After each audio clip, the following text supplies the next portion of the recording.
오늘 김홍시 문학관에서 개최한 시민강좌에 참석해주신 내빈 여러분께 깊은 감사 말씀드립니다. 오늘 강의는 언론중재위원회 이석형 위원장님께서 유튜브가 대세인 요즘 시대에 언론보도 피해가 발생할 경우 언론중재위원회를 통한 해법을 재미있게 풀어주실 예정입니다.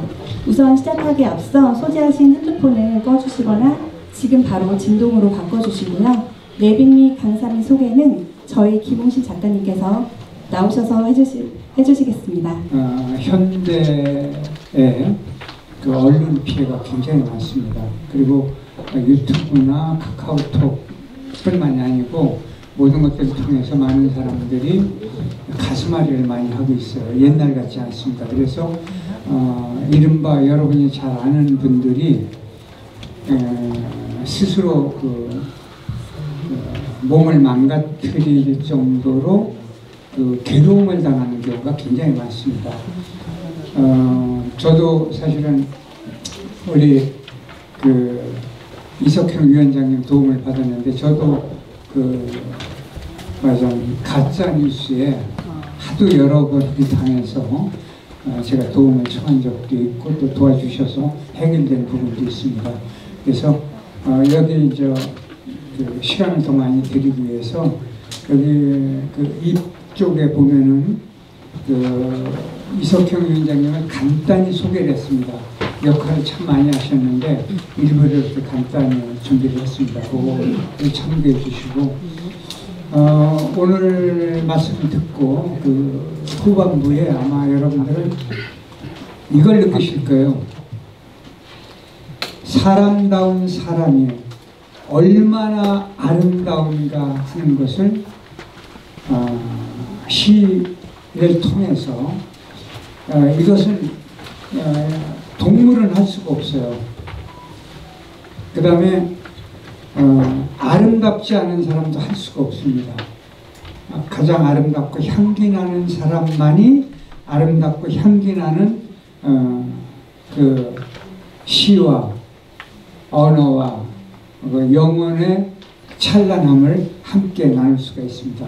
그래서 여러분 마음을 열고 위원장님의 말씀을 청해 듣도록 하겠습니다. 함께해 주신 여러분 참 고맙습니다. 안녕하십니까. 반갑습니다. 설만 대장경이 소장되어 있는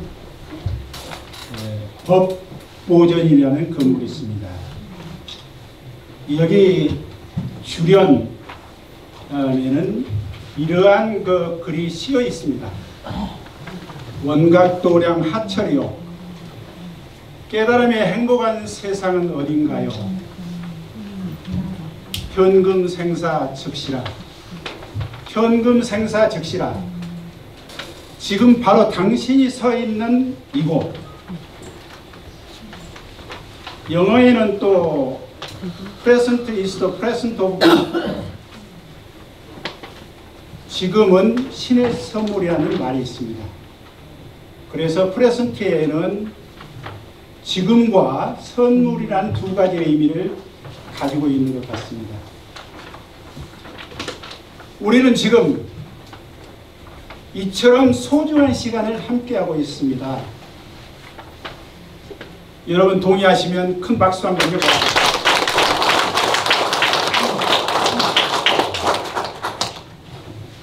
저는 오늘 언론보도 피해 어떻게 할 것인가, 언론중재를 통한 해결 등의 주제를 가지고 언론중재의 소개와 과제를 설명해 드린 다음에 이어서 이에 대한 인문학적 담론으로서 분쟁과 갈등을 넘어 시를 잊은 그대에게 라는 이야기를 해볼까 합니다.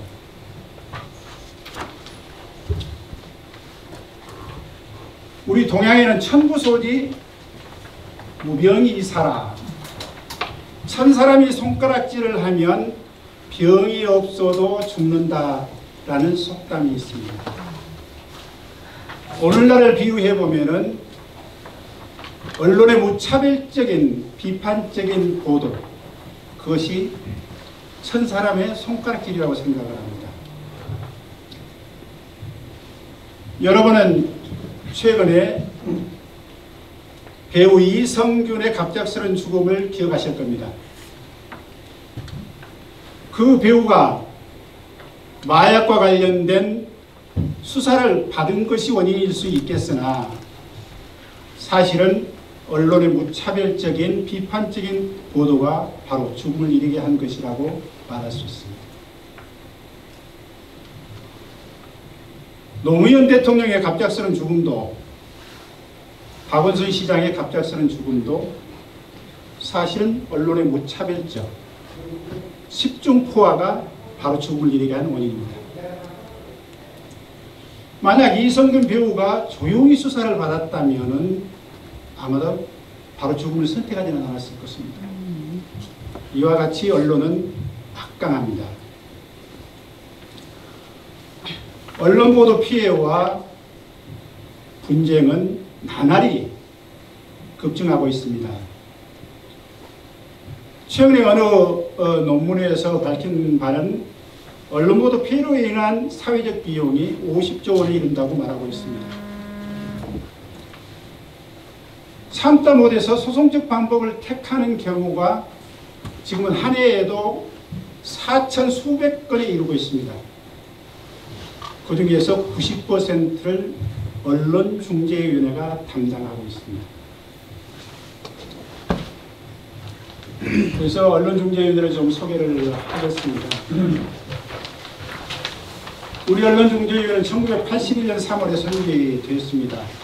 언론 기본법에 따라서 설립되고 2005년 언론중재법의 전면적인 개정을 통해서 오늘에 이루고 있습니다. 1981년은 여러분이 다 아시다시피 최근에 서울의 봄 영화를 보셨지 않았습니까? 전두환 부산 군사정권이 들어선 직후였습니다. 언론의 자유와 국민의 기본권이 참혹하게 탄압받던 시기였습니다. 이러한 때에 지금 국내외적으로 가장 잘 운영이 되고 있다는 언론중재위원회가 탄생을 했습니다. 참 아이러니 아닙니까? 그래서 저는 진흙 속에 피어난 꽃이 언론중재위원회다, 이렇게 지금 말씀드리고 싶습니다. 이 언론중재위원회 조정중재 사건은 두 가지로 나눠집니다. 사전에 절차 합의가 있는 경우에는 중재, 사전에 절차에 대한 합의 없이 일반적 신청에 의해서 이루어지는 경우에는 조정이라고 합니다. 저희 언론중재위원회 조정중재 사건의 99%가 조정입니다. 그러면 이와 같이 99%가 조정인데도 불구하고 왜 언론중재위원회라고 했을까? 여러분 궁금하지 않습니까? 당시에 입법하는 과정에서 처음에는 언론조정위원회라고 하려고 했습니다. 그런데 여러 가지 비판이 나오는 것이, 우려가 나오는 것이, 그동안 그렇게 언론을 탄압하던 정부가 또다시 언론을 조정하려 하는 것 아니냐, 그렇게 일부 비판이 나오니까 언론중재위원회라고 이름을 바꿔서 명명을 했다는 그런 뒷이야기였습니다. 이게 사실입니다.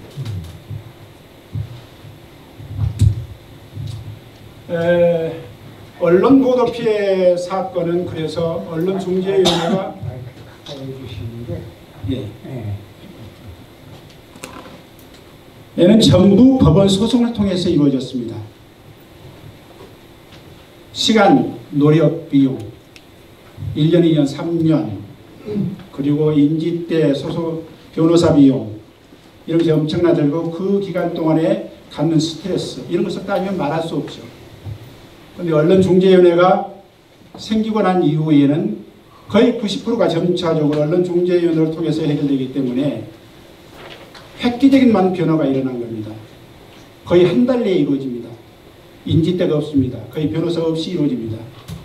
그렇기 때문에 모든 이용하는 사람들이 언론중재위원회를 택하게 되고 지금은 거의 90%가 언론중재위원회를 통해서 해결하게 되었습니다.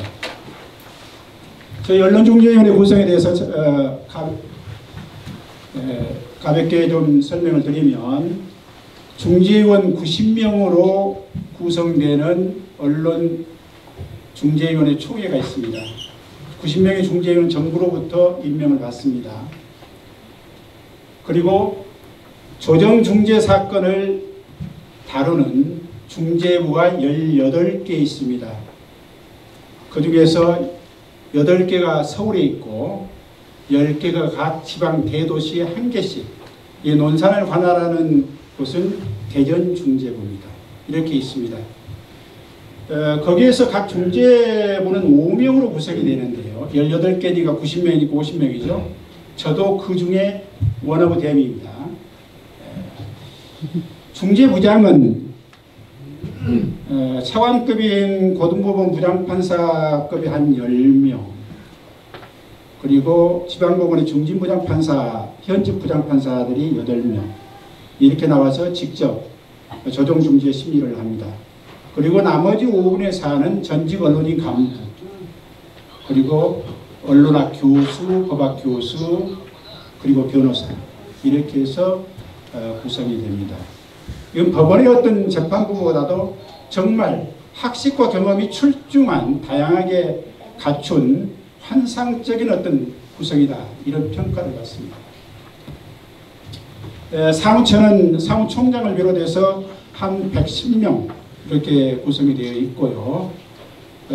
중재위원과 중재부를 보좌하는 역할을 기본 임무로 합니다.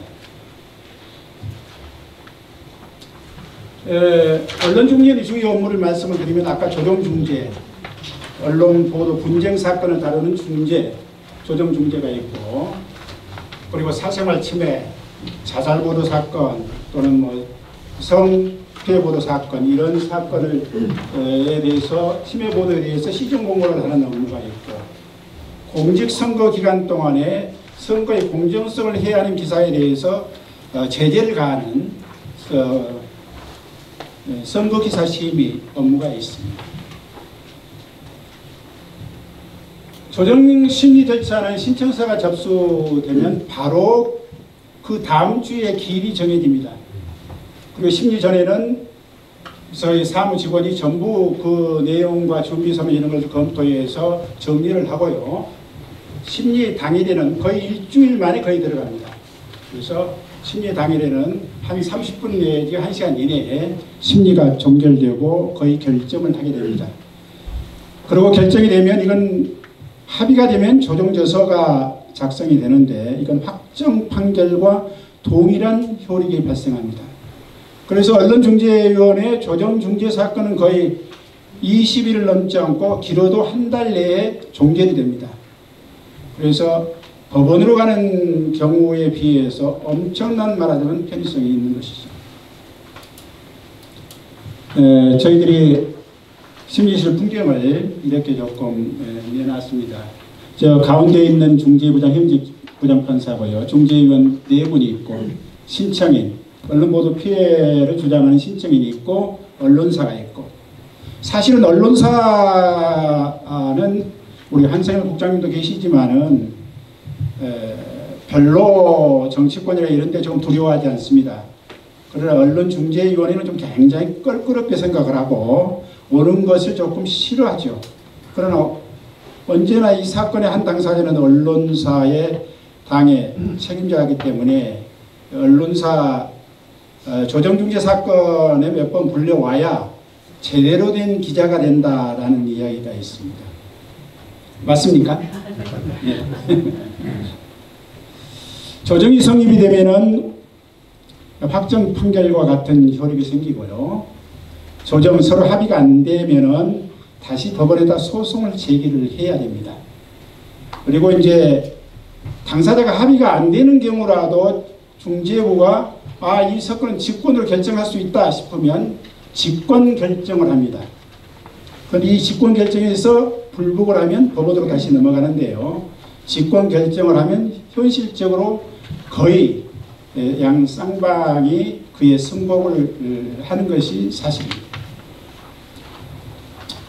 아까 우리 언론 보도 피해 사건의 경우는 법원으로도 갈 수 있고 저희 언론 중재인으로도 올 수가 있는데 사실은 이제 저희 언론 중재위원으로 오는 이유를 이렇게 몇 가지 제척 기간이 있습니다. 그 보도가 있는 날로부터 6개월 이내, 안 날로부터 3월 이내에 언론 중재인으로 올 수가 있고 법원으로 가는 경우에는 보도가 있는 때로부터 10년 이내 그리고 안 날로부터 3년 내에 해야 되고요. 처리 기간은 저희 언론 중재위원은 거의 1개월 이내. 작년 평균을 따져보니까 19일 정도 되더라고요. 그런데 법원으로 가면 1년 내지 3년 걸리죠. 그리고 해결 방식은 조정인데 확정 판결과 같은 효력이 생기고요. 비용은 저희 언론 중재인으로 오는 경우는 거의 무료입니다. 그리고 분쟁 해소 결과에 대해서 참 굉장히 중요한데 조정이 되면 쌍방이 다소 양보해서 이루어지기 때문에 갈등이 그로부터 바로 분쟁이 해소됩니다. 그러나 법원으로 가면 일도 양단으로 승소한 사람은 만세를 부를지 모르지만 패소한 사람은 더 불만이 더 쌓이고 그 갈등이 현실적으로 남게 되는 거죠. 이 점이 저는 굉장히 중요하다는 생각을 합니다. 우리 사회가 지금 여러 가지 갈등, 분쟁으로 나뉘어지는데 우리 사회가 가야 하는 방향과 언론 중재위원회와는 같은 방향이다. 이렇게 좀 말씀을 드릴 수가 있습니다. 사건 처리수를 보면은 2023년도에 언론 중재가 4,085건, 법원의 경우는 아직 통계가 안 나와서 보는데 한 400건, 400 몇십 건 정도 될 것으로 이렇게 추정이 됩니다. 조정중재 대상의 매체와 청구권에 대해서 좀 말씀을 드리겠습니다. 언론이니까 신문, 방송 다 그리고 인터넷 뉴스 서비스. 인터넷 뉴스 서비스는 네이버와 다음 같은 직접 뉴스를 생산하는 곳은 아니지만은 전달하는 기관이죠. 플랫폼이죠. 이것도 이제 저희 대상이 되는 거고요. 그 다음에 유튜브. 유튜브의 경우에는 지금 입법이 다소 부족해서 일부만 유튜브가 저희 조정중재 대상입니다. 그리고 이제 침해 법익은 기본은 인격권 침해입니다. 명예훼손 사건이 제일 많죠. 그러니까 초상권, 사생활, 재산권까지 다 포함됩니다. 그리고 이제 청구권은 법률적인 용어긴 합니다만은 사실이 아닌 보도를 하는 경우에 이를 정정해 줄 것을 청구하는 청구권입니다. 그리고 반론보도 청구는 사실인 보도이든 사실이 아닌 보도이든 간에 왜 내 의견을 안 실어줬냐, 내 말을 왜 안 들어봤냐 해가지고 반론을 실어달라 하는 청구권입니다. 그래서 이것은 사실인 보도라도 청구권이 성립합니다. 이 점이 이제 일반 소송하고는 전혀 다른 것이죠. 그러니까 추후보도 청구권은 내가 범죄 혐의자로 수사를 받았거나 또는 재판을 받다가 무혐의 되거나 무죄 판결을 받으면 사후에 이걸 보도해 달라는 청구권입니다. 그리고 이제 손해배상 청구권이 있고요. 열람 차단 청구권은 지금 정식 법에는 규정되어 있지 않지만 인터넷 보도의 경우에는 잘못된 보도가 순식간에 확산이 되죠.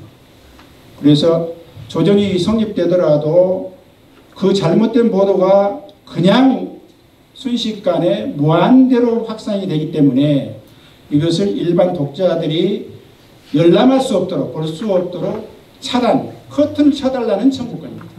그래서 이 열람 차단 청구권은 실제 사건에서 한 30%는 이루어지고 있습니다. 그래서 굉장히 중요하다 이렇게 말씀드릴 수가 있습니다. 저희들이 지금 언론 보도 사건의 언론 그럼 대상 매체가 과연 얼마나 되는가라는 것인데 이건 이제 등록 매체를 기준으로 하는 건데 2023년 23,932 지금 또 늘어났을 겁니다. 너무나 놀랍지 않습니까? 대상 언론 매체가 이만큼 많다는 게 그 중에서 인터넷 신문이 한 절반 정도 이렇게 되고 있습니다.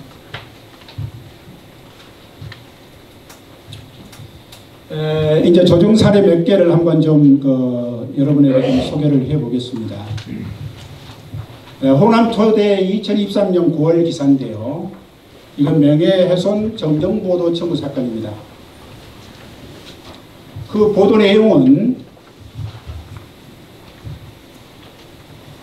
강진군이 군위의 소속 A팀장의 직렬을 임의로 조정을 했다. 사전 의결이 없었다.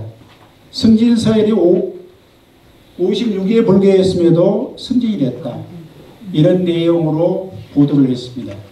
그런데 신청인 주장은 직렬 조정이 이루어진 사실이 없다. 인사위원회 의견을 거쳤다. 근무 평정상 내가 1순위였다. 그런데 허위 보도다. 사실이 아닌 보도다고 신청을 한 겁니다. 피신청 호남투데이는 신뢰할 만한 취지에 대해 제보가 있었고 인사 담당자 연락을 취했으나 연락이 안 됐다. 이렇게 변명을 했습니다. 조정 결과 제보 내용에 대한 사실 확인 없이 이루어진 잘못된 보도다. 그래서 신청인 주장을 손들어줬습니다. 그래서 정정보도 및 손해배상 400만 원을 결정한 그런 사안입니다. 그래서 이렇게 이 정정보도가 나갔습니다. 여러분이 좀 TV나 신문을 보시면 마지막에 이런 부분이 나오죠. 이 보도는 언론중재위원회 조정에 따른 것입니다. 이것은 언론중재위원회 결정에 따른 것이기 때문에 이와 같이 나옵니다. 앞으로 보시다가 이 부분이 나오면 아, 언론중재위원회에서 결정을 했구나 이렇게 생각하시면 될 것 같습니다. 두 번째 사례는 인터넷 한국경제 2022년 2월 사건인데요. 이 점은 자취생들의 집 내부 모습과 생활상을 다루는 유명 유튜브 채널에 게시된 최신 영상 내용을 소개하면서 일반인 출입자의 모습을 캡처해서 여기다가 사진을 실었습니다. 그래서 이것은 초상권 침해로 저희 조정중재 신청을 한 사안입니다. 신청인은 내가 동의한 사실이 없다. 유튜브 채널에만 내가 승낙을 했다. 그래서 이것은 주위에서 알아보고 악성 댓글로 극심한 스트레스를 받았다. 이렇게 주장을 한 사안입니다. 피신청인 측은 이미 유튜브 채널과 인터넷 커뮤니티를 통해서 공개됐다. 유튜브 채널 운영자 허락을 받아 사용을 했다. 그리고 초상을 약간 불러 처리했다. 그랬으니 신청이 부당하다. 이렇게 주장을 했습니다. 심리 결과 출연자 초상을 보도 사진으로 쓰기 위해서는 동의가 필요한데 동의를 못 받은 것이 사실이다. 그게 맞다. 그리고 신청인을 알아볼 수 없도록 모자이크 등을 처리해야 되는데 그것도 안 했다. 그래서 신청인의 주장을 받아들였는데 당사자와는 합의가 안 됐습니다. 그래서 중재부가 사실공개가 명확하기 때문에 직권 결정을 한 겁니다. 그래서 좀 적은 금액이지만 50만 원 손해배상으로 결정을 했고 확정됐습니다. 세 번째 사건은 MBN 2022년 12월 기사에 대한 재산권 침해에 대한 청구 사건입니다. 보도 내용은 범죄 혐의 보도에서 피의자들이 위조지폐 제작소를 운영하는 옷가게라고 지칭하며 신청인 소유 상가 건물을 동의 없이 그 영상을 제공하는 사안입니다. 신청인 쪽의 주장은 건물을 무단 촬영 보도했고 보도 이후에 임차인을 구하기 어려워서 재산권이 침해됐다. 손해배상해달라 이렇게 했고 피신청인 쪽에서는 범죄 사실을 알리는 것이 주된 보도 취지인데 건물 노출된 장면 삭제할 의사가 있다. 이렇게 어느 정도 좀 합의가 됐습니다. 그래서 결론은 방송사 홈페이지 및 방송사 유튜브 채널에 게시된 보도 영상에서 건물이 노출된 부분을 모두 삭제하는 것으로 합의가 돼서 확정됐습니다. 다음 사건의 경우는 사생활 침해 기사 사건인데요. 이 사건 보도의 신청인 주장은 자기가 연루된 자기 아는 사람이 연루된 살인사건을 다루며 동의 없이 내 사업장을 무단 촬영했다. 그래서 사건 초기 용의자로 내가 지목이 돼가지고 사흘간 구치소에 수감된 기억까지 상기되는 등 정신적 손해가 많았다라고 주장을 했습니다. 그러자 피신청인 SBS TV 쪽은 취재 동의를 구하지 못해 음성을 변조했고 모자이크 처리를 했으나 좀 충분하지 못한 건 사실이다. 어느 정도 양보를 했습니다. 그래서 결론은 중재부 공고에 따라서 취재거부 의사에 반한 방송에 따른 정신적 피해가 있으니 300만 원을 배상해라. 이렇게 확정됐습니다. 그리고 이제 마지막 사건의 경우는 2024년 2월 얼마 안 됐죠. 조선일보 기사에 관한 명예훼손 사건인데요. 서울 마포구에서 운동권 대 반운동권 대결이 성사됐다고 전하면서 민주당 후보 정청래 의원이 과거 미 대사관 방화미수 사건에 가담을 했다. 전대협 산하 서청년에서 과대표 자격으로 활동까지 한 것으로 드러났다. 이렇게 보도했습니다. 그런데 정청래 의원이 즉각 언론중재원에 조정중재 신청을 했습니다. 그러면서 실제 인정된 혐의는 미 대사관 방화 예비 정도까지는 우리가 한 건 맞다. 그러나 우리가 실행에 나간 적은 없다. 그리고 미 대사관 방화라는 선정적 제목을 왜 썼느냐. 그래서 전대협 산하 서청년 내 과대표란 직책도 없었다. 이렇게 하면서 정정 보도해 줄 것을 요구하였고 조선일보 쪽은 어느 정도 그 사실이 드러나서 그걸 인정하는 취지로 조정이 성립됐습니다. 그래서 실제 인정된 혐의와 다르게 보도된 부분을 정정을 하고 그리고 전대협 과대표 이 부분은 확실하지 않으니까 반론 보도를 인정해 준 사건으로 확정이 됐습니다. 이와 같이 몇 가지 사례를 여러분들에게 설명을 해드렸습니다만 이런 사례들은 여러분과 여러분 이웃에 상식 말하자면 생길 수 있는 그런 사건이라고 생각을 합니다. 참고가 됐으면 좋겠습니다. 다음으로서 저희 언론중재원의 업무 중에 중요한 것 중에 하나가 아까 시정 공고가 있습니다. 사생활 침해나 또는 성보도 관련 사건이나 자살보도 사건이나 또는 너무 잔혹한 장면을 말하면 보도하거나 이런 여러 가지 대해서 언론중재위원회가 각 언론사의 시정 공고를 요구하는 업무입니다. 저 가운데 앉아있는 사람이 접니다. 제가 위원장으로서 진행을 합니다. 2023년도에 1158건을 결정을 했고 이건 공고적 효력밖에 없기 때문에 100% 강제적 효력은 없습니다. 예, 감사합니다.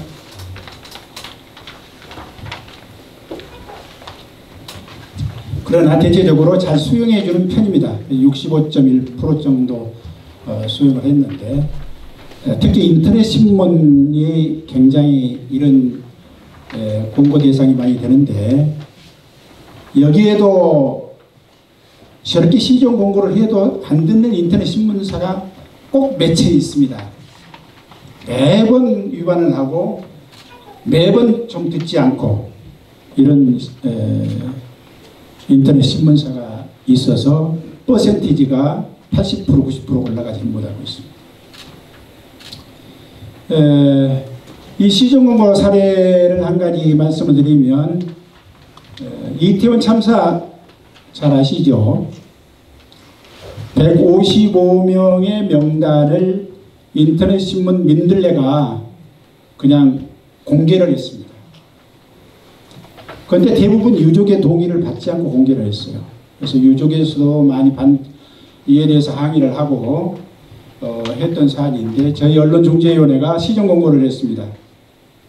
그런데 민들레 쪽에서 왜 유족의 잠재적인 동의가 있는 것으로 봐야 묵시적 동의가 있는 것으로 봐야 되는데 하면서 이의를 제기를 했는데 결국 저희 언론중재위원회 결정에 따라서 그대로 확정이 됐고 155명의 명단을 전부 삭제하는 쪽으로 결정이 났습니다. 그리고 시정공고 사례 차별금지가 요즘은 많이 이제 공고를 하는데요. 저희 보면은 질병이나 장애 등에 관한 세부 사항을 과도하게 보도하여 차별, 편견을 조장해서는 안 된다. 이런 저희 보도 지침 규정에 있습니다. 이에 따라서 하는 건데 여러분 잘 많이 이게 신문에 나오는 것들입니다. 꿀먹은 벙어리, 외눈박이 정치, 눈먼 돈, 정신장애 앓는 이런 건 전부 장애인 단체에서 굉장히 싫어하는 말하자면 표현들이에요. 그래서 끊임없이 이것이 시정되어야 한다고 주장을 하고 있고 관련 법률에서도 가능한 이런 걸 쓰지 말라고 이렇게 되어 있는데도 불구하고 기존의 언론의 경우에는 아직도 많이 쓰고 있습니다. 그러나 저희들이 그동안 꾸준히 이 부분에 대해서 시정 공고를 해서 지금은 굉장히 이 부분이 줄어들었습니다. 그래서 여기서 꿀먹은 벙어리, 그럼 뭘로 써야 되느냐? 뭐 여러 가지 방법이 있는데 묵묵부담 뭐 이런 식으로 쓰단다니 외눈박이 정치 이걸 뭘로 바꿔야 되느냐? 한쪽만 바라보는 뭐 이런 쪽은 눈먼 돈, 주인 없는 돈 이런 식으로 바꾸라는 거죠. 정신장애 앓는 이건 뭘로 바꿔야 되겠습니까? 정신장애를 앓다. 이것은 장애인 단체에서 굉장히 싫어하는 표현이에요. 정신장애를 가진 이렇게 좀 써달라는 겁니다. 그래서 지금 이제 정신장애를 가진 이런 쪽으로 지금 순화되고 있습니다. 선거기사 심의는 공직선거가 최근에 총선이 거의 끝났죠. 그 사이에 한 5개월 동안 선거기사 심의위원회를 구성을 해서 인쇄매체에는 저희들이 담당을 합니다. 그래서 총 64건을 처리했고 일부 제재를 했고 제재를 그 결정에 대해서 응하지 않으면 언론사가 형사처벌을 받게 되는 경우가 있습니다. 그래서 제재 결정을 하면 반드시 따르게 됩니다. 여기도 보니까 제가 가운데 좀 있는데 여기 저 위원장은 아니합니다. 이렇게 해서 언론중재위원회를 대충 소개가 끝났습니다. 제가 이제 로스쿨생이나 이런 사람들 상대로 할 때는 좀 더 법률적인 용어를 많이 쓰고 또 좀 더 자세하게 이렇게 설명을 하는데 여기 오신 분들은 또 그걸로 해서 머리 아프실 수도 있어서 조금 쉽게 좀 설명한다고 했는데 그것이 좀 이루어졌는지 모르겠습니다. 여기서 한 가지만 좀 말씀을 드리겠습니다. 저희 언론중재위원회가 외국에 나가면 그렇게 모험적으로 운영될 수가 있느냐. 저희들이 사실은 해외 시찰 가면 그 나라의 언론 관련 말하자면 중재위원회나 평의회나 이런 데가 어떻게 운영되고 있는가를 보는데 가서 그걸 알아보다가 질문하다 보면은 한국의 언론중재위원회를 더 묻습니다. 어떻게 그렇게 한 달 내에 그 많은 사건을 해내느냐. 그리고 어떻게 해서 저희들이 한 75% 정도가 다 오면은 거의 저희 언론중재위원회 세결이 되고 나가는 건데 그렇게 많이 말하자면 성사가 되느냐. 그런데 의문을 항시 가요. 유럽 평회를 가도 그렇고 뉴욕타임즈를 가서도 자기들이 한국의 언론중재위원회와 같은 기관이 있다면 쌍수를 들고 환영을 하겠다. 근데 미국과 같은 경우에는 전부 법원으로 가거든요. 법원으로 가가지고 1년, 2년, 3년 걸리는데 한편 손해배상이 이루어지면 뭐 60만 달러, 평균 1심 결과가 뭐 한 200만 달러, 뭐 이런 식이거든요. 말할 수 없이 힘들고 어렵고 그렇다고 이야기해서 한국의 언론중재위원회만큼 자기네들이 그런 기구를 가지고 있다면 너무나 행복하고 쌍수를 들고 환영하겠다라는 것이 세계적인 평가입니다. 그래서 아까 제가 진흙 속에 핀 꽃이라고 말씀드릴 수 있었던 것은 외국에서 그만큼 인정을 하기 때문에 왜냐하면 특히나 언론보도 사건은 빨리 끝나야 되는 거죠. 2년 3년 가봐야 다 사람들 말하자면 기억에서 다 사라져요. 아무리 좋은 판결을 받았어도 그때 가서 내가 이런 판결을 받았다고 해서 뭐 그걸 많은 사람들에게 참 광고하기도 힘들고, 그래서 빨리 끝나야 되고, 우선 돈이 좀 적게 들어야 되고, 스트레스 받는 기간이 짧아야 되고, 조금 양보하더라도 원만하게 끝나서 서로 합의하고 언론사하고 끝까지 적져가지고는 안 되는 거거든요. 특히 이제 정치인들, 국가기관, 이게 저희들의 사건의 한 12% 내지 15% 정도를 점합니다. 그래서 정치인들은 말하자면 언론 보도가 잘못됐다고 싶으면 거의 95% 이상이 언론 중재에 오게 됩니다. 그래서 그런 점을 좀 말씀드릴 수가 있습니다. 이 정도로 해서 저희 언론 중재로 소개를 끝내고요. 다음으로 언론 중재의 과제. 이건 언론 중재의 과제라고 했습니다만은 사실 언론의 과제에 해당합니다. 그래서 간단하게 좀 설명을 좀 드리도록 하겠습니다. 2021년 언론중재법 개정안이 가장 뜨거운 감자였죠. 여러분들 다 잘 아실 겁니다.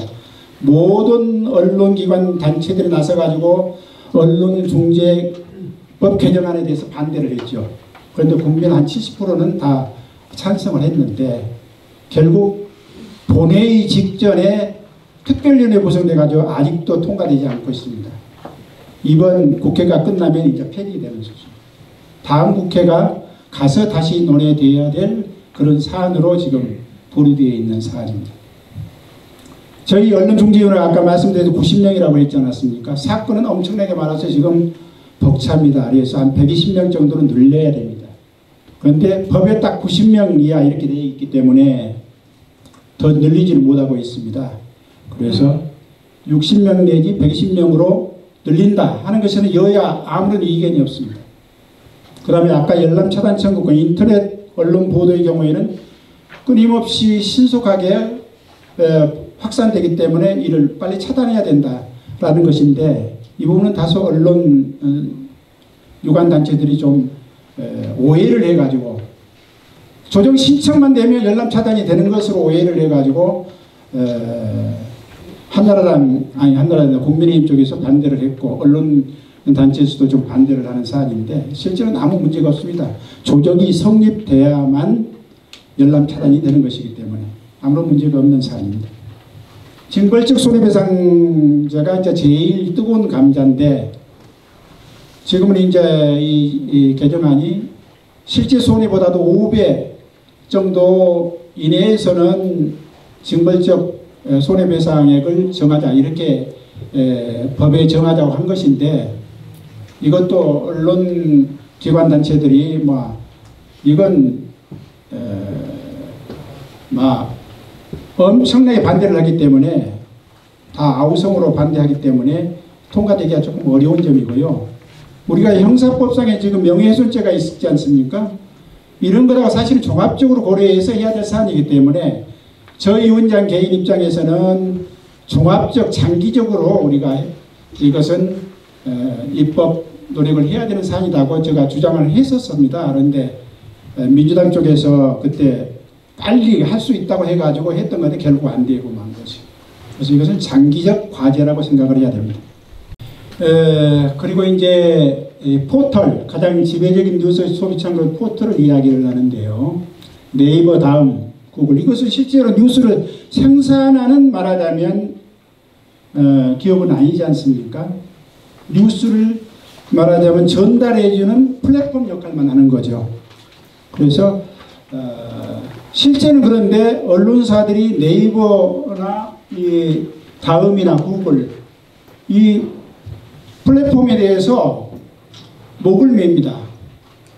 왜냐하면 모든 거의 국민 80% 이상이 포털을 통해서 뉴스를 보거든요. 개별 언론사에 직접 들어가가지고 홈페이지 들어가가지고 보는 경우는 거의 없어요. 그래서 예컨대 네이버에 그 동아일보 뉴스가 떠오르지 않으면 동아일보는 어떻게 보면 참 어렵죠. 거의 모든 신문사들이 다 언론사들이 다 그렇죠. 그래서 이런 거 포털이 언론사의 목줄을 쥐고 있다 이렇게 조금 이야기를 할 수 있습니다. 퇴출시키기도 하는 거거든요. 그래서 2021년 연합뉴스 퇴출 사건이 있어가지고 연합뉴스가 포털에서 사라진 적이 있었습니다. 몇 개월. 그래서 다시 들어오긴 했습니다만은 이 문제가 굉장히 큰 문제고요. 언론사와 동등한 책임이 있다고 2009년도에 대법원에서 판결이 있어서 지금 포털이 언론사와 동등한 책임을 지게 됐습니다. 그리고 다음으로 이 유튜브가 여러분 요즘은 유튜브가 저도 지금 거의 유튜브를 하루에 최소한 1시간은 아니래도 한 4, 50분 정도는 보는 것 같은데요. 여러분은 어떠신지 모르겠습니다. 우리나라 국민 전체 평균이 하루에 2시간 반 유튜브를 보는 것입니다. 연세가 많으신 분들이 더 높습니다. 60세 이상의 어르신들이 다 유튜브만 봐요. 젊은이보다 더 많이 봐요. 그래서 국내 유튜버가 말하자면 유튜브를 운영하는 사람들이 한 4만 명, 거의 총 수입이 한 1조 이상 되고 2022년 이것저것 세금을 내는 사람들만 따져가지고 한 4만 명이 됩니다. 엄청난 숫자죠. 유튜브의 새로운 여론 주도의 장으로 떠올랐는데 장점은 기존 매체가 달성하기 어려운 쌍방향, 서로 독자하고 서로 그때그때 바로 소통하지 않습니까? 이게 중요하고, 그리고 다양한 자기개발의 기회를 마련할 수가 있고, 폐해는 굉장히 자극적, 충격적, 거짓적, 말하자면 가짜뉴스를 많이 생산하는 데는 굉장한 폐해고요. 그리고 극단적으로 사회 분열을 조장한다는 거에 있습니다. 여러분이 이거 보시잖아요. 문재인 간첩 빨갱이 자수하여 사형당하자. 아주 극단적인 표현을 써가지고 문재인 지금 현재 사제 앞에 가가지고 하고 있는 것을 지금 MBN에서 촬영해가지고 내는 겁니다. 우리가 이렇게까지 가서는 안 되지 않겠냐 하는 것이 국민의 일반적 공감대가 아닐는지 모르겠습니다. 그래서 국민인식은 유튜브도 언론 보도다, 피해 구제를 해야 된다, 이런 것이 거의 여론이 같아졌다, 이렇게 말씀을 드릴 수가 있습니다. 그래서 저희 현재 그런데 이제 언론중재법에는 유튜브는 일반적인 유튜브가 저희들이 조정중재 대상의 언론 매체로 아직은 입법이 안 되어 있습니다. 그것이 문제입니다. 그래서 저희들이 실무 기준을 마련했습니다. 물론 유튜브가 인터넷 신문으로 등록이 되어 있는 유튜브의 경우는 당연히 인터넷 신문이기 때문에 조정중재 대상이 되는 거고요. 인터넷 신문으로 등재되지 아니한 유튜브가 문제인 것인데, 기존 언론사가 운영하는 유튜브, 언론사는 거의 유튜브를 다 운영을 합니다. 그래서 기존 언론사가 운영하는 유튜브의 경우에는 저희들이 조정 중대상으로 하는 것으로 실무 기준을 정해서 현재 그렇게 적용하고 있습니다. 그러나 이제 나머지 유튜브의 경우에는 입법적으로 보완을 해야 되는 그런 상황에 있다고 말씀을 드릴 수가 있습니다. 다음 국회에서는 꼭 되어야 되는 사안으로 봅니다. 자, 이렇게 해서 저희 언론중재위원회 과제에 대해서 좀 말씀드렸고요. 저희 후반부로 해서 분쟁과 갈등을 넘어 신을 잊은 그대에게 라는 좀 여러분이 편하게 좀 들을 수 있는 주제를 이렇게 조금 붙여봤습니다. 우리 사회는 지금 각 분야에서 극단적인 갈등, 분열, 대립으로 몸살을 앓고 있습니다. 여러분이 피부로 느끼시겠지만 우리 사회가 내 삶이 금방 무너져 내릴 것 같은 그런 위태로운 생각을 하지 않습니까? 맞지요? 예. 그래서 이렇게 계속 가서는 안 되겠다. 그래서 이 인문학적인 어떤 담론으로서 우리가 모두 다 함께 인성과 언어를 순화시켜 간다면 언젠가는 그것이 완화되고 또 해결될 수 있지 않을까, 그런 좀 생각을 해서 제가 이 담론을 오늘 해보고자 하는 것입니다. 이것은 제가 처음 이렇게 한번 제시해 보는 것이니까 여러분 잘 한번 들어봐 주시고 일단 동의하시면 중간중간에 박수를 해 주시기 바랍니다. 박수 한번 하시겠습니까? 2500년 전 공자는 전 시대의 시와 노래 수천 개 중에서 311편을 뽑아서 책으로 엮었습니다. 그것이 뒤에 시경이 됐죠. 이렇게 311편의 시를 모은 책을 내고서 공자가 일성으로 한 말이 있습니다. 시 300은 이러니 폐지할 사무사다. 시 300을 한마디로 이야기하면 생각에 사특함이 없다. 그럼 사악한 것이 없다. 인간의 본성에, 순수한 본성에 가장 가까운 것이다. 이게 뒤로는 공자가 말하는 인에 가까운 것으로 이렇게 보는 겁니다. 이렇게 이야기했습니다. 그러면서 제자들한테 소자야 하막학 부시야, 얘들아 왜 시 공부를 안 하느냐, 제일 먼저 시 공부를 하라. 다른 것 아무리 잘해도 필요 없다. 시부터 공부하고 난 다음에 다른 것을 배워야 한다. 그러면서 그 이유로서는 이렇게 이야기합니다. 시는 품성을 맑게 하고 언어를 세련되게 하고 물정에 통달하게 하기 때문이다. 이렇게 이야기합니다. 그러면서 더 나아가 가지고 7가지 기능을, 시의 7가지 기능을 이렇게 이야기를 합니다. 첫째, 가이흥이라. 시는 우리의 감흥을 일어나게 한다. 어떤 것보다도 시가 그 감을 일으키는데 첫째다.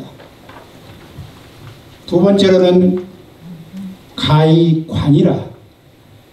사물에 대한 여러 가지 통찰력을 갖게 해준다. 세 번째로는 가이군이라. 사람들을 사귀게 하는데 심한한 것이 없다. 그래서 가이군이라. 네 번째는 가이원이라. 시는 사람의 원망과 비판과 슬픔을 적절하게 표현하게 해준다. 심한한 것이 없다.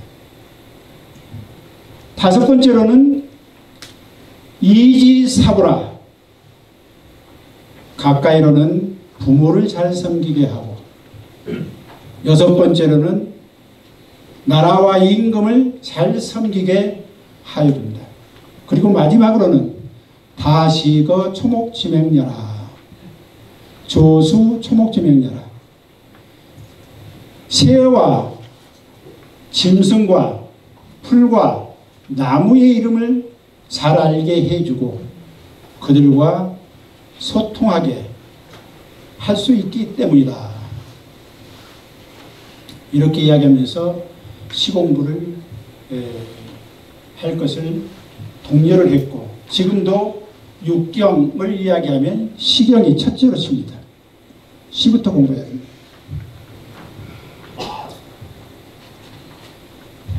여러분, 봄철에 들길을 걷다가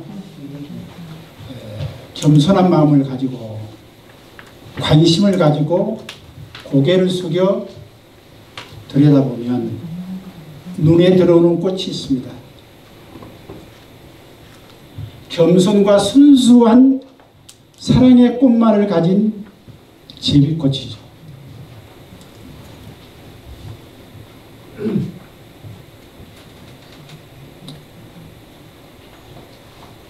연탄재 함부로 발로 차지 마라.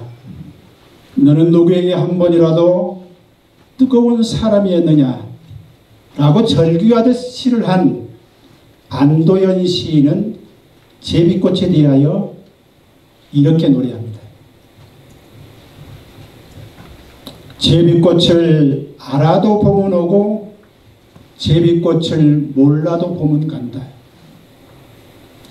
제비꽃에 대하여 알기 위해 일부러 책을 들여다볼 필요는 없지. 연인과 들길을 걸어 걷지 않는다면 발견할 수 있을 거야. 그래, 허리를 낮출 줄 아는 사람에게만 보이는 거야. 자줏빛이지. 자줏빛을 톡 한번 건드려봐. 흔들리지. 그것은 관심이 있다는 뜻이야. 사랑이란 이런 거야. 사랑이란 이런 거야. 봄은 제비꽃을 모르는 사람을 기억하지 않지만 제비꽃을 아는 사람 앞으로는 그냥 가는 법이 없단다. 그 사람 앞에는 제비꽃 한 포기를 피워두고 가거든. 참 이상하지? 해마다 잊지 않고 피워두고 가거든. 좀 감정 있으면 박수 한번.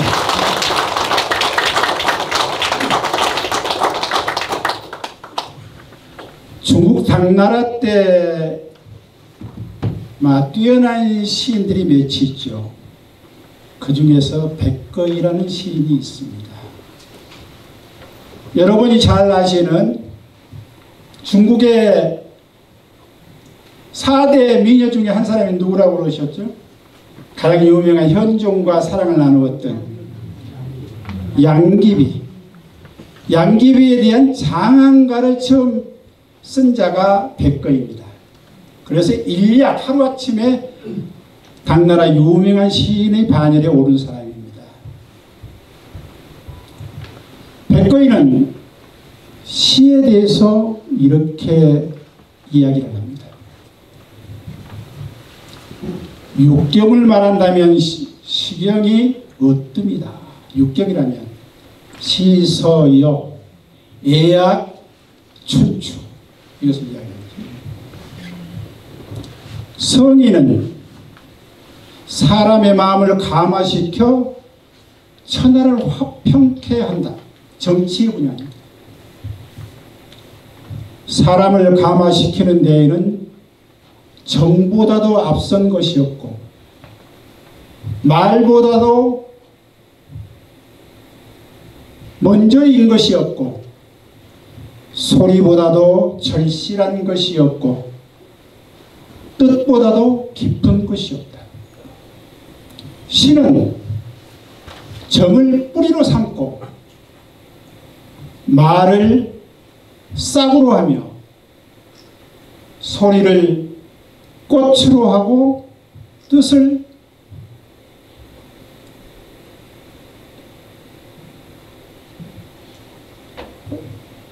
소리를 꽃으로 하고 뜻을 열매로 한다. 위로는 성현에서부터 아래로는 우민에 이르기까지 나아가 모든 짐승에 이르기까지 여럿이 나뉘어도 기능 같고 형태가 달라도 적은 하나며 소리를 듣고 응하지 않는 것이 없고 정을 나눔에 느끼지 않는 것이 없다. 이렇게 시를 이야기해요. 괜찮으시면 박수 한번.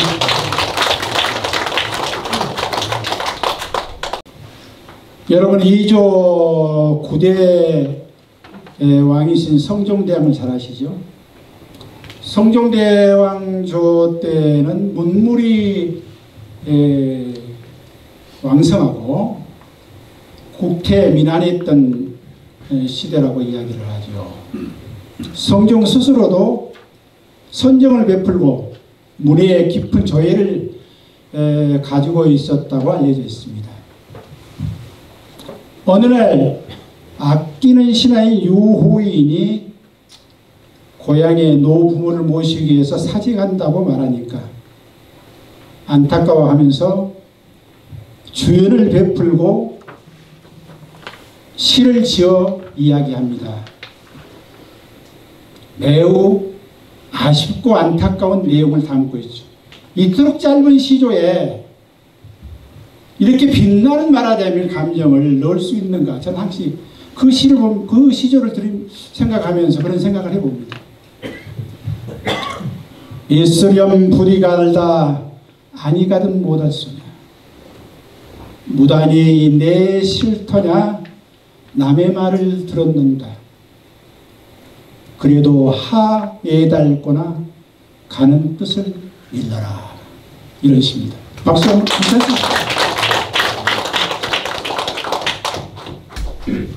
사람 사는 세상을 꿈꾸었던 노무현 대통령이 대통령에 물러나서 검찰의 억압적인 수사와 언론의 십자포화를 맞으면서 견디지 못하고 목숨을 끊었습니다. 목숨을 끊으면서 유언을 남겼죠. 그 유언은 유언이지만 한편의 절절한 시입니다. 자기를 도왔던 사람들이 핍박받는 것에 대한 미안함, 고통, 아픔, 권력과 인생의 무상함, 좌절감 이런 것이 잘 표해 있는 것이 그의 유서입니다. 저는 그래서 내가 혼자 붙여보는 건데 춘향 유문이 있죠. 춘향 유문에 비추어서 저는 노무현 유문이라 이렇게 제목을 붙여서 제가 생각을 해보는 건데요. 그 노무현 생가가 배경입니다, 여러분. 너무 많은 사람들에게 신세를 졌다. 나로 말미암아 여러 사람이 받은 고통이 너무 크다. 앞으로 받을 고통도 헤아릴 수가 없다. 여생도 남에게 짐이 될 일밖에 없다.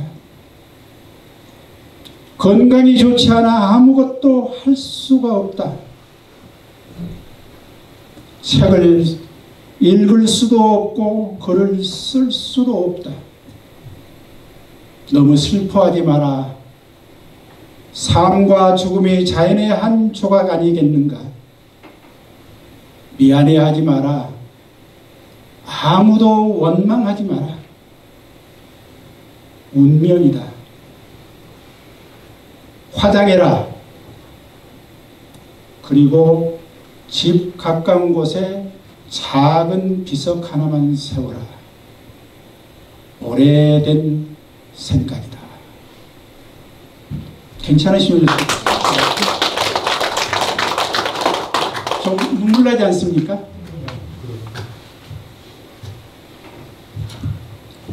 그런 세상이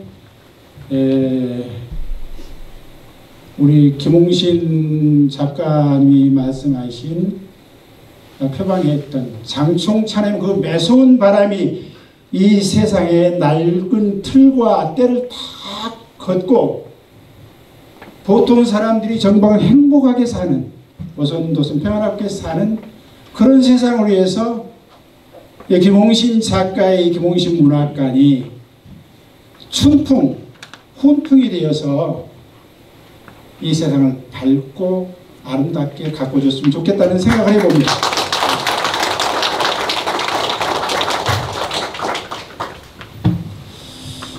오바마 대통령이 좋아하는 그 시가 있는데 이 부분에 있다 좀 시간이 조금 여유가 나면 뒤에 하기로 하고 그 다음을 이거 그냥 할까요? 네. 괜찮겠습니까? 네. 오바마 대통령의 대통령 시절에 이 시를 가슴에 항상 안고 다니면서 대통령 직무를 내가 제대로 하고 있는 건지 항시 반성 자상을 하면서 마지막 날까지 이 시를 가까이 했다는 시입니다. 이 시는 What is success? 성공이란 무엇이냐? 라는 시인데요. 랄프 waldo 에머슨의 시라고 알려져 있습니다. 에머슨은 1803년 태어나서 1882년에 죽은 미국의 대사상가이자 시인입니다. To laugh often and much. 자주 그리고 많이 웃는 것. 이게 첫째죠. 자주 그리고 많이 웃는 것. To win the respect of intelligent people and the affection of children. 현명한 사람들의 평가를, 우리가 어린이들로부터 사랑받는 것만큼 어린이들이 좋아서 어른을 따라오는 것, 그만큼 사랑스럽고 그만큼 말할 가치 있는 것이 어디가 있습니까? 행복한 것이 어디가 있습니까? To earn the approbation of honest critics. 진솔한 비평가들로부터 제대로 된 평가를 받는 것. 그리고 endure the betrayal of false friends. 거짓된 친구의 배신을 참아내는 것. To appreciate beauty. 이 세상의 아름다운 것을 제대로 평가하고 감상할 수 있는 것. To find the best in others. 다른 사람들의 좋은 장점을 발견해내는 것. To leave the world a bit better, whether by a healthy child, a garden patch, or a redeemed social condition. 건강한 아이를 키우는 것이든 한때기 정원을 가꾸는 것이든 또는 사회의 여러 제도와 이런 것들을 새로이 개선하는 것이든 간에 이 세상을 좀 더 좋게 만들어 놓고 떠나는 것. To know even one life has breathed easier because we have lived. 그대 당신과 함께 살았음으로 해서 단 한 사람이라도 좀 더 나아지고 행복해지는 것을 아는 것. This is the to have succeeded. 이것이 바로 성공이다. 이런 얘기입니다. 박수 한번 하시죠.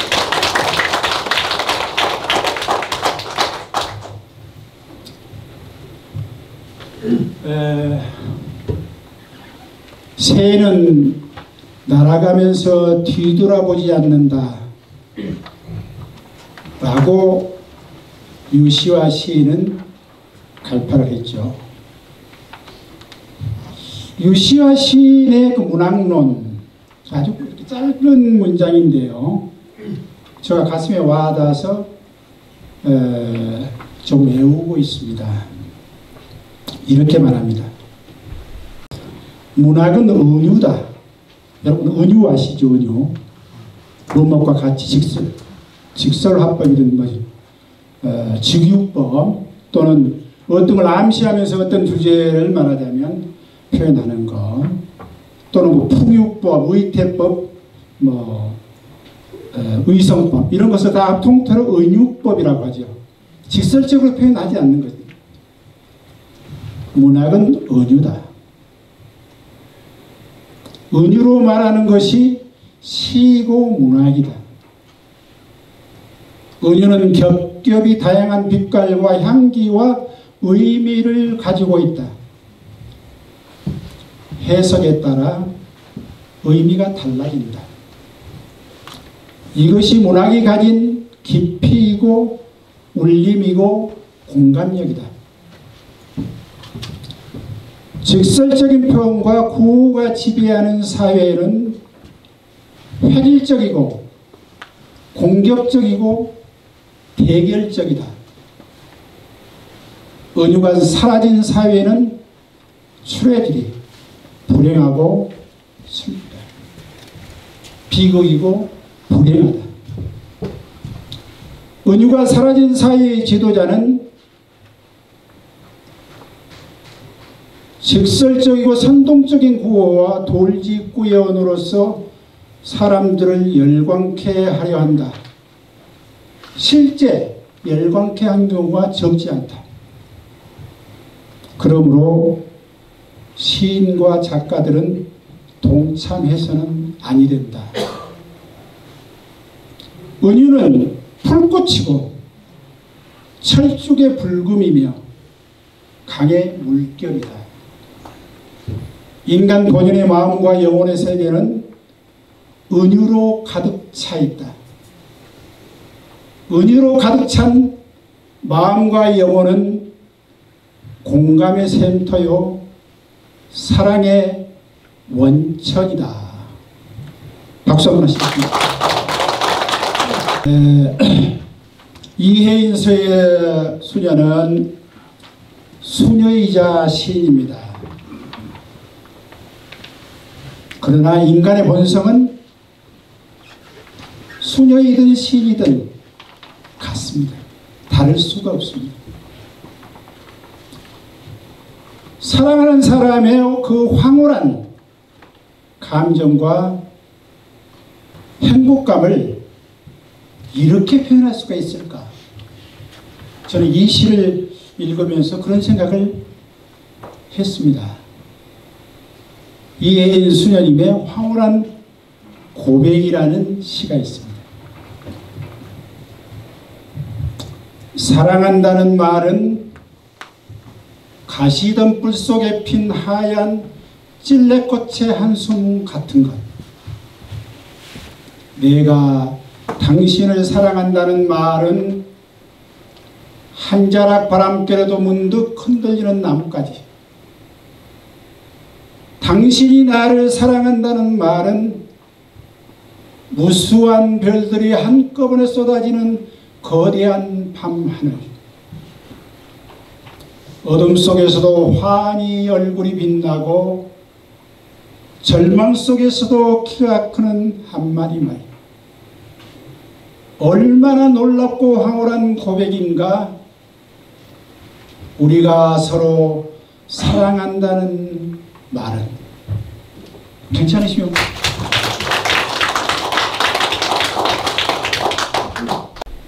김남주 시인은 유신반대 난민전 광주민주화 운동을 겪으면서 스스로 혁명의 신이 된 사람입니다. 많은 고문과 오랜 감옥 생활을 하면서 얻은 병으로 채 50세가 되지 않은 94년도에 사망을 했습니다. 그동안 잘 모시진 어머니가 가시고 그 어머니에 대한 절절한 어떤 그리움 같은 것을 시로 표현했습니다. 김남주 시인의 어머니라는 시가 있습니다. 이른이 넘은 나이에 들에 나가 김을 메고 있는 이 사람을 보라. 아픔처럼 손바닥에는 못이 박혀 있고 세상의 바람결에 시달려 얼굴에는 이랑처럼 골이 깊은 봄, 여름, 가을 없이 한시도 평생을 일손을 놓고 살 수 없었던 사람. 이 사람을 나는 좋아했다. 자식 낳고 자식 키우고 세상 근심 걱정 많기도 했던 사람. 이 사람을 나는 사랑했다.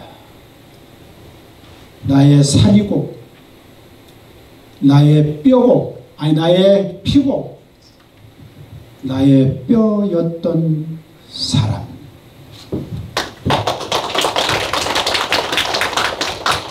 여러분도 그런 어머님이 계시죠? 네. 많은 분은 또 돌아가셨을 수도 있고 어머니에 대한 참 은혜를 생각은 하면서도 실천에 옮기지 못했던 그런 생각도 좀 하실 겁니다. 저도 마찬가지입니다. 황선태 시인은 오랫동안 검사 생활을 하다가 70세가 다 돼가지고 시인으로 등단한 시인입니다. 빗나간 자식에 대한 안타까움, 무력감, 이런 것을 잘 표현한 시가 있습니다. 자식사랑. 애야, 길이 아니면 가지를 말아야지. 푸른 초원에 강아지 풀이더니 어느새 황량한 사막에 선인장이 되었구나. 전시에 성난 가시 세우고 접근하지 못하게 벽을 쳤구나. 내 속을 내 가시로 찔러본다. 아프고 피가 난다. 아프고 피가 난들 길이 아닌 길, 고든 길을 참을 수 없어. 그래도 온 몸으로 가시 세운 너를 꼭 껴안고 싶구나. 이런 식입니다.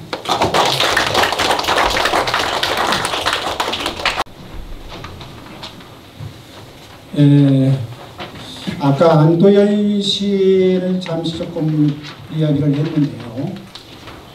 안도현 시 최근에 그때 이 시를 읽었더라면 라는 책을 냈습니다. 그 서문에 보면 이런 말이 나옵니다. 시를 쓰지는 않지만 시 읽는 일로 생을 통과하고 있는 사람이 있다면 그가 훨씬 시인에 가깝다. 그는 세상의 모든 말과 우주에 애사롭지 않는 기미를 날카롭게 알아차린다. 그는 좋은 말 한마디, 빛나는 문장 하나를 가지고 있어도 하루 종일 애롭지 않다. 그는 풀잎 하나 흔들리는 것을 보고도 몸을 떤다. 이런 말이 있죠. 시인은 시를 쓰는 사람이지만, 아니 시라는 씨를 뿌리는 사람이지만 이를 꽃 피우는 자는 낭송가의 몫이다 라는 말이 있습니다. 이 말과도 상통한다고 생각을 합니다. 본인 말씀. 예, 저는 시를 쓰지는 않습니다. 그러나 시를 읽기를 좋아하고 시 낭송을 좋아하고 그렇습니다.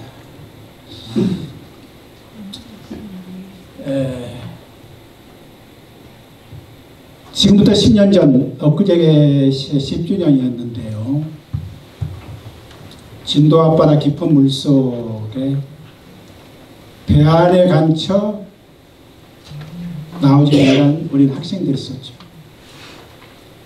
300여 명의 이 눈망울 또롱또롱하고 해맑은 어린 소녀, 어린 학생들이 정말 허망하게 쓰러져 갔죠. 이 세월호 참사에 대한 국민적인 슬픔과 분노, 무력감, 이런 것을 신경림 시인은 이렇게 노래했습니다.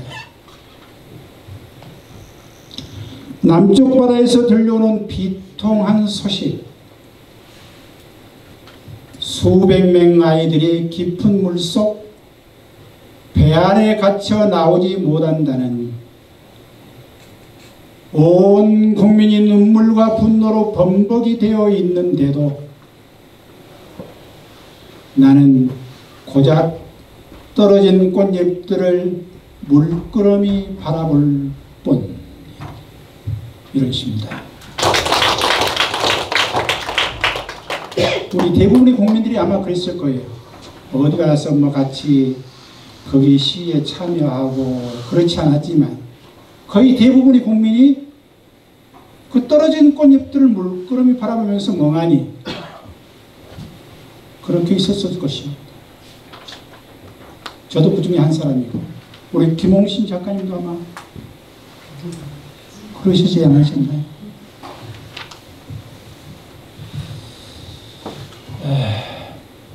정주영 회장은 현대그룹의 회장으로서 무한한 상상력, 열정, 근면함의 지도력으로 우리 경제 발전을 한껏 이루게 한 존경받는 기업인 중에 한 사람이죠. 정주영 회장은 평소 그러면서도 매우 소탈하고 친숙하게 문인과 예술인들을 대하고 같이 교우하면서 도움도 많이 줬던 사람으로 알려져 있습니다. 정주영 회장도 고독하고 애롭고 힘든 그런 순간들이 있었을 겁니다. 그런 순간에 정주영 회장이 자주 읊었다는 시가 있습니다. 아까 백거이 선생자 이야기도 백거이 시인 이야기 했잖아요. 대주라는 백거이가 대주라는 시를 5편을 썼습니다. 대주 1, 2, 3, 4, 5. 그 중에서도 두 번째 시가 가장 말하자면 걸작이죠. 이렇게 나옵니다. 와우각상 쟁하사 달팽이 뿌리에서 무엇을 다투는가 석가강중 기차신이라 부싯돌 불꽃 같은 우리의 인생 수부 수빈차 활락 부자는 부자대로 가난한 자는 가난한 대로 즐기면 되나니 불개그소 시치니라 하하 웃지 않으면 그대는 바보.